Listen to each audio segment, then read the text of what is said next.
All right, we're excited to have Joe Pavelski here with the Hill and Grand Vacations Tournament champions. Today, this is your rookie day. Yep. This is the first time you played in this tournament. Can you just talk about that moment, teeing off for the first time with your group and what was going through your mind? Yeah, so excited to be here. I'm obviously just retired from the NHL, and last year at this point, you're laying in a hotel room or at home watching this tournament, and hoping to be able to get an invite here one day and play in it. So I was really excited to get that invite and be out here, and you can step up to the first tee, first class event. It was awesome. The setup, leading up to it, seeing the ladies practice, grind on the range a little bit, how solid they are, how good of players they are. It was, I was really looking forward to playing with them, and played with Angel Yin this morning. She was amazing. Like, she has a new fan, that's for sure. What part of Angel's game were you admiring the most while you were walking the 18s? You know what? I think I'd probably have to say the vibe right away on the putting green. She came over, introduced herself, her caddy, kind of her fans, her friends that were with us. Right away, it was just a great conversation and a great vibe that was put off. It was coming into the tournament, you never know how it's going to go your first time, and especially a little bit of winter golf. Living in Wisconsin, maybe not quite as many reps as you'd like. To get out there, have that kind of just ease to it right away. It was great. We all hit three right down the middle of the fairway and went on our way, and just a lot of fun. So steady. You saw she had an iron in the fairway. It was kind of going right at the flagstick in a good spot, and just so steady and solid all day. We'll open up here in just a second to the floor. But you had a handful of holes where you had a couple good up and downs in the round. Can you talk about what might stick out about your game today? Yeah, you talk about the first hole. Hit a good tee shot, have a good yardage in there, and I think we kind of just missed the wind a little bit and the yardage, and come up short on 1, 2. You kind of try to get it down there in par 5 and kind of block yourself out with some trees after a not so great shot. And so I had to hit a couple chip shots, hit them up there to a foot, 2 feet, tap in, kind of puts yourself at ease. I'm glad they weren't 5-6 footers, feeling that right away. And on 3, then you find yourself in the fairway, pick a good number, hit a good one to about probably 10, 12 feet under the flag, and rolled that one in, and kind of just got rolling from there. And I hit it very solid. There was probably a 3 to 5 hole stretch where, the irons weren't quite there, and you're kind of trying to slow it back down, find that tempo, and so it was good to kind of find it after that and kind of finish a little bit stronger. You mentioned the vibes just a second ago. This is a pretty unique tournament with Hill and Grand Vacations coming in, and there's the celebrity aspect, there's the professional aspect, but then there's the entertainment aspect. Like, besides the golf, what are you looking forward to this weekend? Man, just being around everybody. We had a first good night with Chicago playing. Excited for the next few shows that are going to be here. Being around everyone that's here, and the energy that a tournament like this puts off, and yeah, I think as a player, someone that loves golf the way I do, it's fun to be able to be in this atmosphere, compete on the course, and then just have a great time after, meeting everyone, and just really enjoying it. Great. We'll open up the floor if you could just say your name and your outlet. Shane Whitehead, WFTV, ABC Orlando. How much did you play golf when you were playing? How good were you, and how much have you improved since you retired?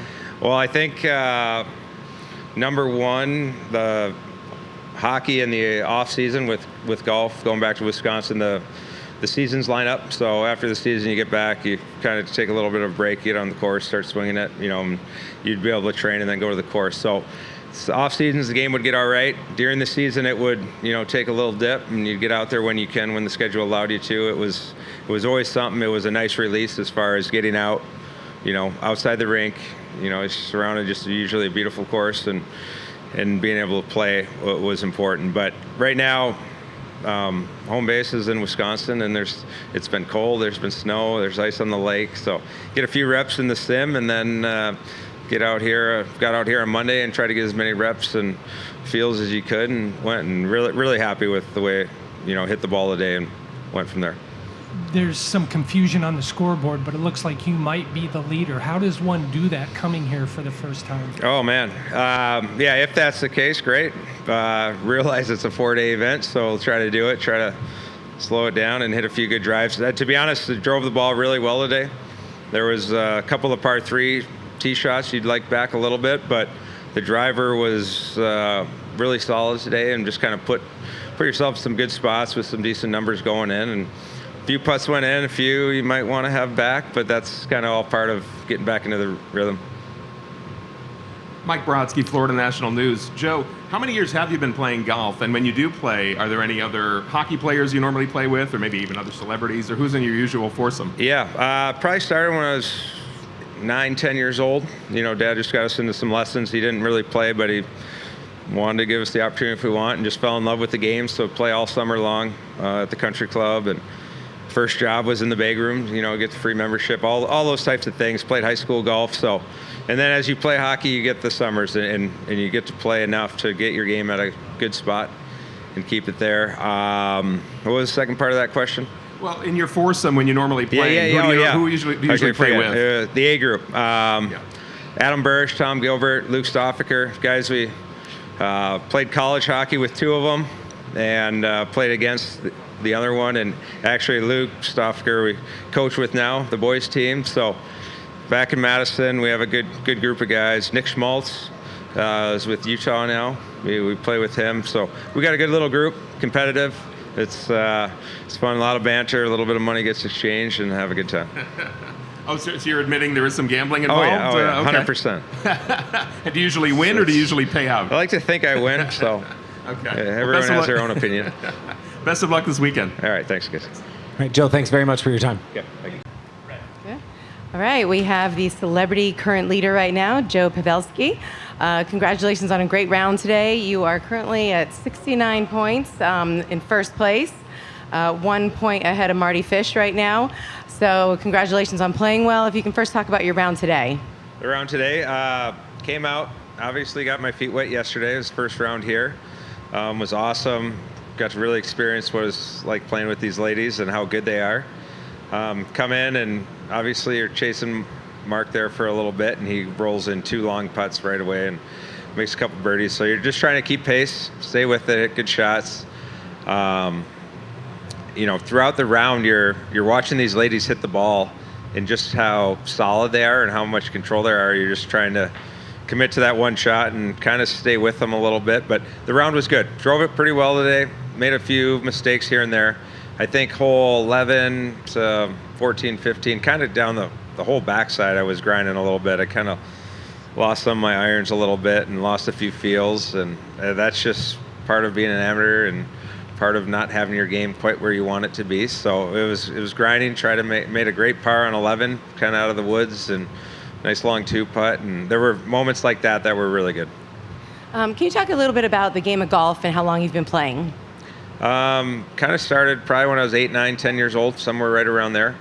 And just as you get a little older, get the memberships, mom, dad drops you off at the course, and you spend all day there.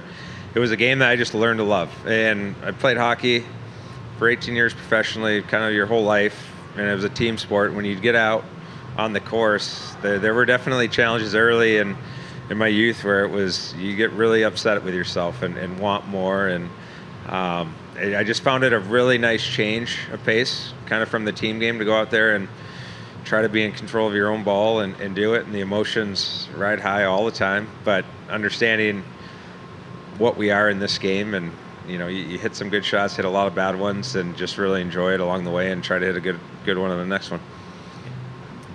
Mike Brodsky, Florida National News. I'm not sure if you heard Jeremy Roenick's comments from yesterday about you. I did not. He played great, though. JR was awesome. He's always got something nice to say. I love JR. Got to play with him my first 2 years professionally. Yeah. He, little story, Christmas Eve, I think he took me out to Pebble Beach when we were in San Jose. So that was the first time I got to play Pebble, being out in the Bay. Right. He's going to say something nice. I love that guy. Well, he was joking. He did say, I hate him. It's okay if he makes a couple of double bogeys. But do you have a response to those comments? No, he's a competitor. He wants it. Yeah. I don't mind if he makes a double bogey. I'll give him a pat on the back, tell him to keep going. No, we have a lot of fun. I haven't really seen how he's done today, but I'm sure he's out there competing, doing all right, and go from there. All right. Well, best of luck this weekend. Thanks. Thanks. Real quick one. When an athlete transitions into retirement, I'm sure there's maybe a little bit of a huge void there, but also for your identity a little bit. How much is golf filling that? Yes, there is definitely a little bit of a void there. Scheduling's different. Usually we're, especially playing a professional sport, everything's taken care of for you, and you have to show up at a certain time and perform. So scheduling's a little different. There's different responsibilities here and there. Some of the things that have filled that void, I've been able to coach my boys team and be a part of that, and coach youth hockey. 14-year-old boys is pretty fun to be around. It's very competitive. There's it gets the juices going enough for sure to compete, to want the kids to play harder, play better. You get mad at the other team, you get mad at your team. And at the end of the day, when the kids play hard and have success, you couldn't be more proud to be a part of it. And because as a player, that's kind of what you remember. Your best moments were usually the ones that you're just satisfied with your effort and found success through your effort. So that's been a great, kind of add-in and something that I was looking forward to after the fact. But golf is, you hear a lot of people talk about it that are here in these events. It's fun to be able to compete in something and play against everyone that's here and the good players. And we've experienced the American Century, and being here, this is first class as well. And to have this in the middle of the season, where last year I was watching this on TV and being out here and trying to get the game as good as I could in a hurry, it's been fun. Where do you play out of at home? We're back in Madison, Wisconsin right now. So we got a few courses there: Maple Bluff Country Club, TPC Wisconsin, which Steve Stricker just redid that course and has turned it into a beautiful thing. And there's the Legend at Bergamot. There's 3 courses we're kind of in at over there, and 4 or 5 month golf season. You try to fit as much as you can in. Have you played Erin Hills? I have played Erin Hills, and I'm excited to see Angel, Queenie, how they do this year. And it's about an hour away from Madison, so there's a good chance we might have to make the trip down and follow them. That's what's probably so unique with this event, and it's the first time I've got to play with the ladies and just how good they are and how much of appreciation you have for them early on watching them and the professionalism in their game. And it's a whole new appreciation for it, and it's fun, and it'll be fun to see how they do at Erin Hills there.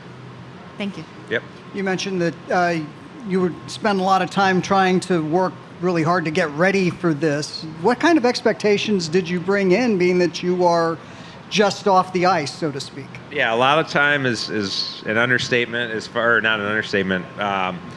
We played in the Pro Rivals about probably 5 weeks ago. Mm-hmm. And up till then, I really hadn't picked up the clubs much 2 months prior to that. So I had a good 6-7 days of golf right there, and then hit it in the sim just a little bit. Then got here Monday and played 18 Monday, Tuesday, Wednesday, and then you're like, yeah, we got a 4-day tournament. It's a bit of a grind when you're not playing a lot. So there's a little stretch. I lost it at times, but you're trying to cram as much as you can, and then just keep some tempo, make a few good putts, and keep moving on. What's the difference between grinding in golf and grinding on the ice? That's a great question. I don't know if there's a whole lot of difference. You're just trying to kind of put one foot in front of the other, and you're trying to make something happen out there and trying to stay within yourself. And there's going to be good stretches. There's going to be shifts in hockey where you're just in the D zone for a minute and trying to keep it out of your net. And then there's a stretch out there today where it's 4 or 5 holes where I was just trying to keep it in the fairway and try to get that ball in the hole and keep kind of adding some points up when I felt like I didn't have it. So it's, obviously different aspects of the game with grinding, but the commitment there and trying to get it back on the track is similar. All right. Thank you very much. All right, thank you.